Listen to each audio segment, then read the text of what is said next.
Have you ever walked away from a conversation feeling like you said everything you had to, yet somehow still lost?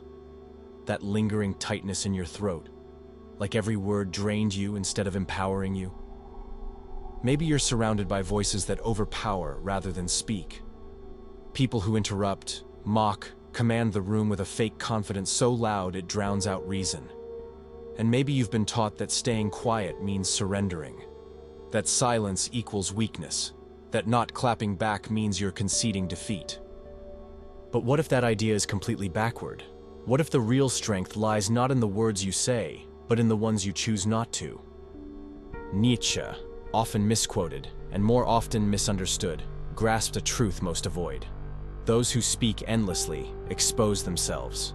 The louder the voice, the more desperate the need to be heard. And desperation is never power.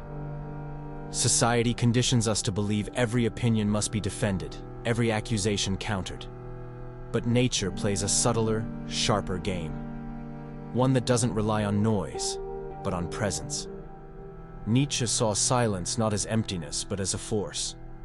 A disarming, heavy force that unbalances the other. That exposes insecurity not through confrontation, but through stillness. This message is for those who feel like their voice disappears in the chaos. For those who smile while being overlooked. Who stay composed while others trample boundaries. For those who are told their calmness is weakness. Maybe you mistook your silence for powerlessness, but today, you'll discover that silence is a strategy. And often, the most commanding move you can make is no move at all. Let's reframe the way you see silence.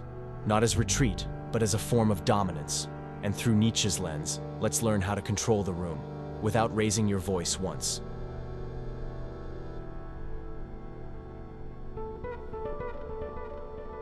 Why do we feel this relentless urge to respond, to argue back, to correct the record? Because deep down, we've been wired to believe that truth must always be defended, that silence is a concession, that staying quiet means defeat. But Nietzsche saw things differently. He saw this impulse not as strength, but as a sign of deep-rooted fear. Fear of appearing weak. And beneath that fear, ego. A brittle ego that panics when challenged, that interprets disagreement as danger, and that turns every conversation into combat. According to Nietzsche, people rarely argue to uncover truth. They argue to assert dominance, to reinforce shaky beliefs, not because they're true, but because questioning them would shake the ground beneath their feet. In this light, argument isn't wisdom, it's armor. It's the ego yelling out, trying desperately to keep control of the story. So what happens when you feel the urge to justify yourself, to make your case? You've already taken the bait, because needing to explain yourself means you're still hooked on being liked, approved of, understood. Nietzsche called this the morality of the herd, the mindset of those who live to fit in, to be seen as reasonable, righteous, acceptable. But this chase for approval is exactly what keeps you powerless. Real strength, he argued, isn't about persuading others, it's about having no need to. It's about standing firm in your truth even when you're ridiculed, dismissed, or ignored. It's about being misunderstood and remaining unmoved. The kind of power Nietzsche admired isn't loud, it's silent. It's the kind that doesn't flinch when provoked, that grows stronger in stillness. The moment you stop reacting, that's when you start to win. Because once you see it, you can't unsee it. Most discussions are theater, and the first to rise and perform, already lost. Nietzsche understood that the reactive mind is the mind on a leash. The one who watches, who doesn't need to play along, that's the real threat. That's the one no one can control. So then, if we don't respond, how do we assert power? If words are a trap, how do we make our presence felt? Nietzsche's answer lies in the concept of the Übermensch, the one who rises above herd values, who commands reality, not through force, but through unshakable self-mastery. And that's where we're going next, into the mind of the Übermensch, into a world where silence isn't absence, it's control. If this message is resonating with you, hit that subscribe button and support the channel. Your presence here means everything.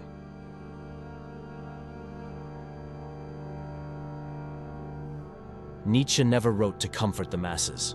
His words were for the rare few, those willing to confront their own darkness and forge it into something powerful.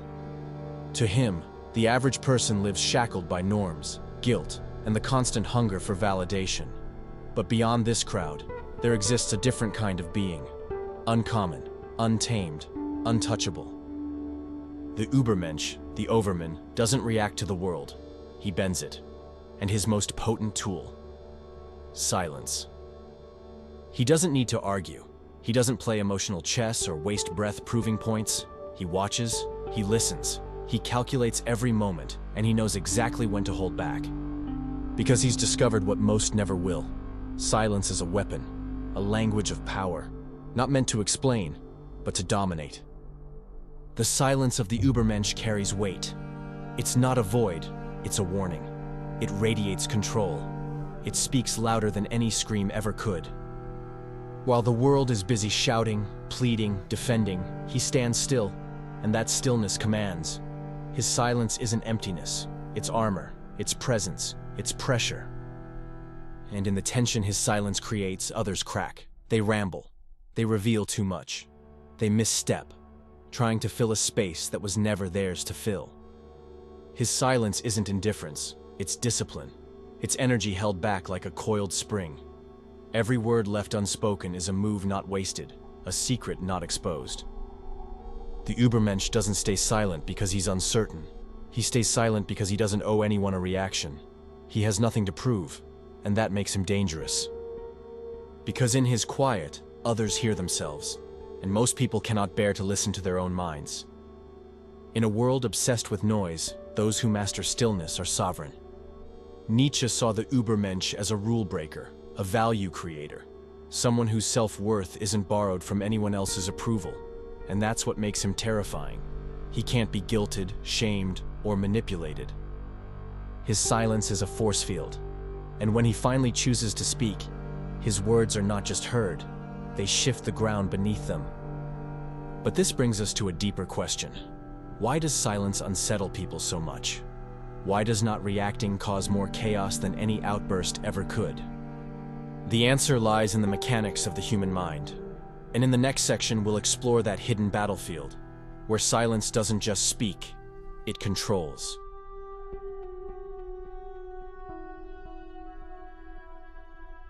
Silence isn't just the absence of sound, it's a spotlight.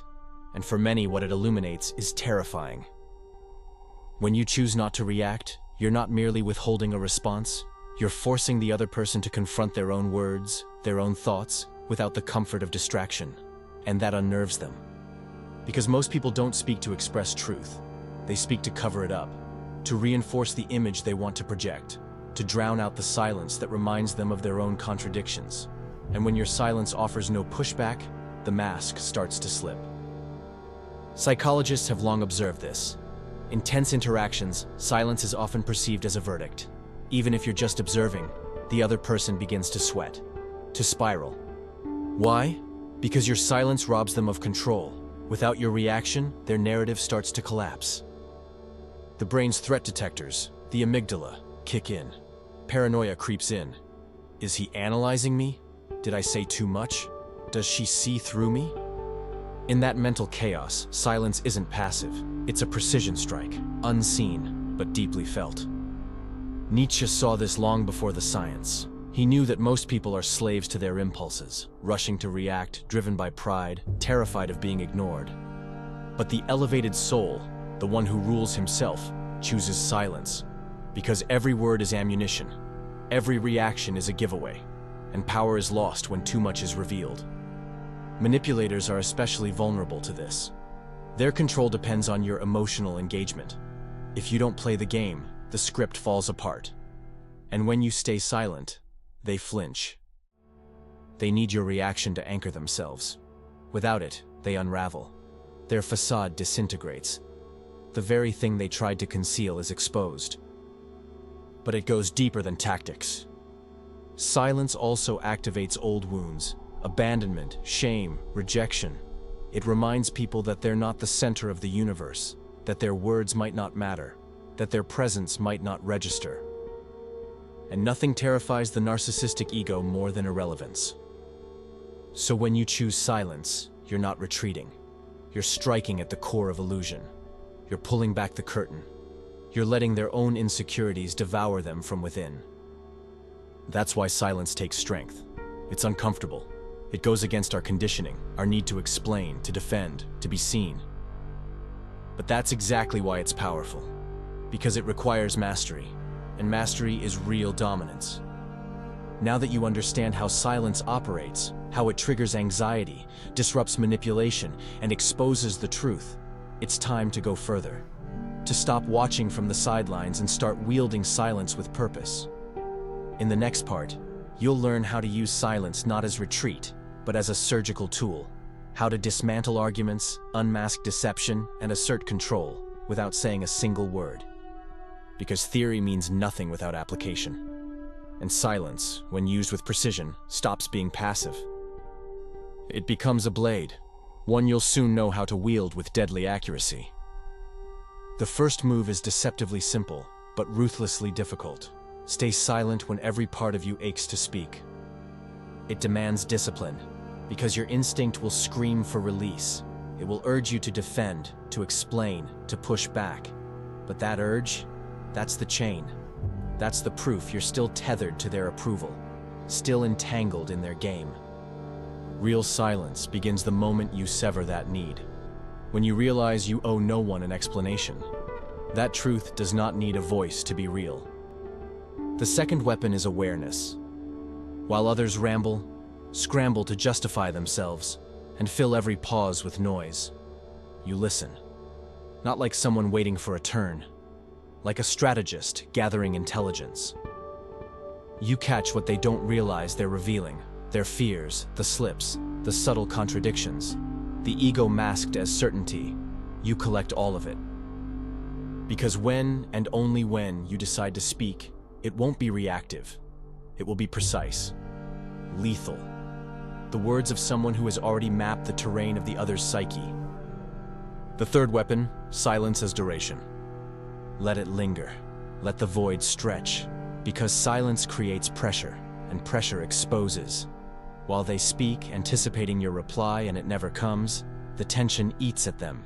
They project, they guess, they unravel. One look from you, held long enough, can shatter more defenses than a flood of carefully chosen words. The fourth, unpredictability. Silence makes you unreadable, and people fear what they can't predict. When they don't know your next move, they lose their rhythm. They hesitate. They censor themselves. You shift the dynamic, no longer the responder. You become the axis. The silence no longer feels empty. It feels magnetic, inescapable.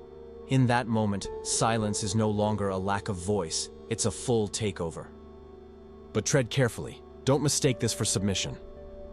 Nietzsche never romanticized fragility. The silence we speak of here is charged, alive with intent. You're not withholding out of fear. You're positioning yourself, like a drawn bow waiting for the exact second to release. And when that moment comes, when the silence has pulled every string tight, you speak.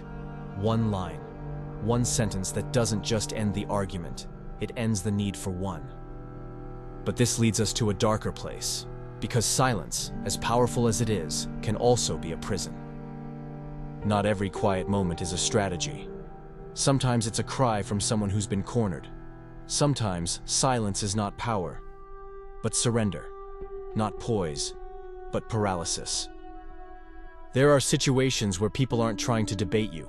They're draining you, manipulating you, feeding off your restraint, and without noticing, you become a source of energy they don't even have to ask for. You're being controlled, and not a word needs to be said. This is the shadow side of silence, when it stops being a weapon and becomes a wound. In the next section, we'll expose this hidden form of domination, the kind that happens quietly, slowly, under the illusion of peace, because while you've been avoiding conflict, someone else may be thriving off your submission. And Nietzsche, he saw this long before the rest of us caught on.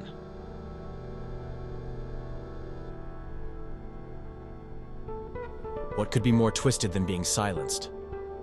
It's being trained to believe that silence is your only option, that holding your tongue, suppressing your anger, stepping aside for the sake of peace is a virtue, that silence is balance, that non-confrontation is maturity.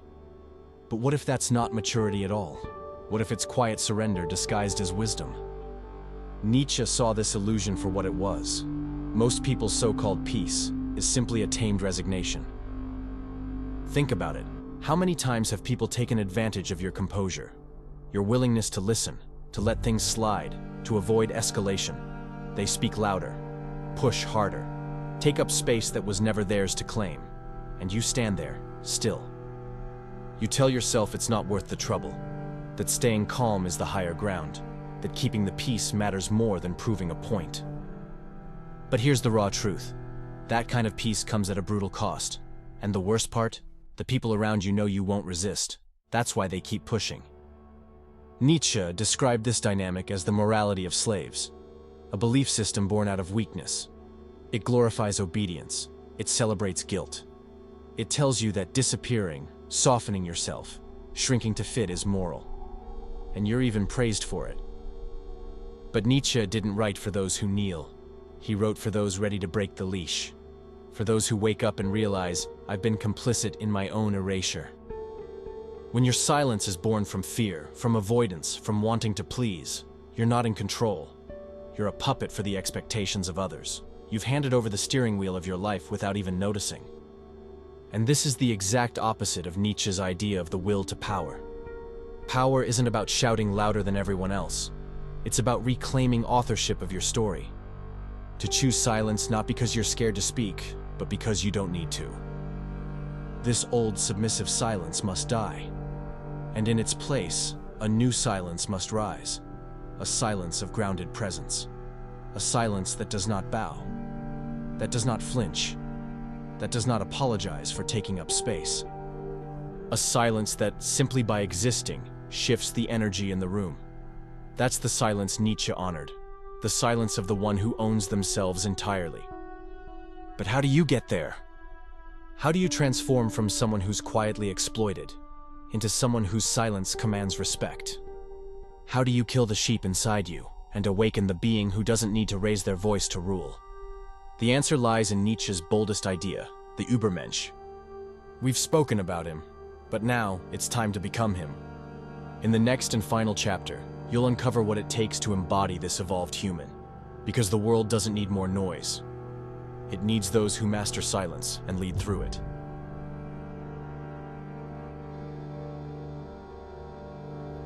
We've arrived at the end. And there's one thing you need to absorb, clearly, deeply, without distortion. Silence is not absence. It is not a void. It is not the gap between one thought and the next. Real silence is presence in its purest form. It is control.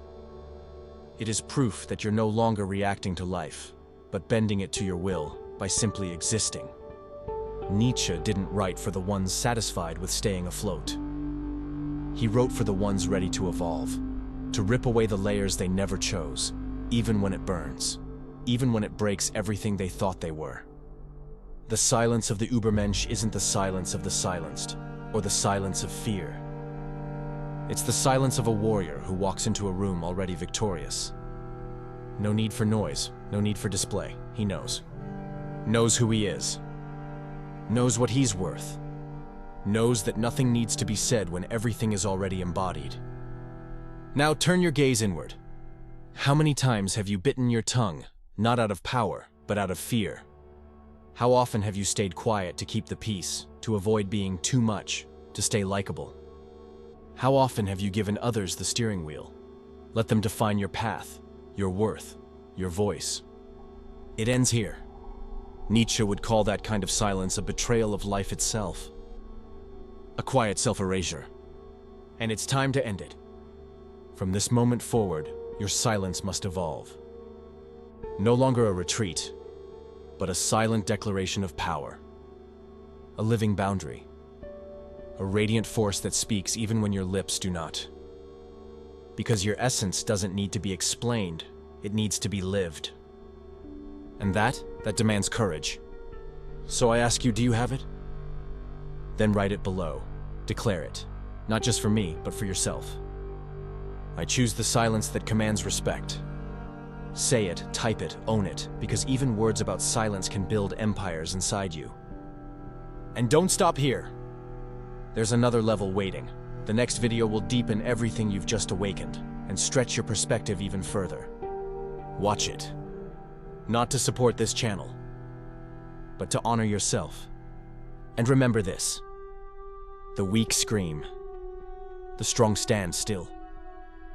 The wise decide when to speak.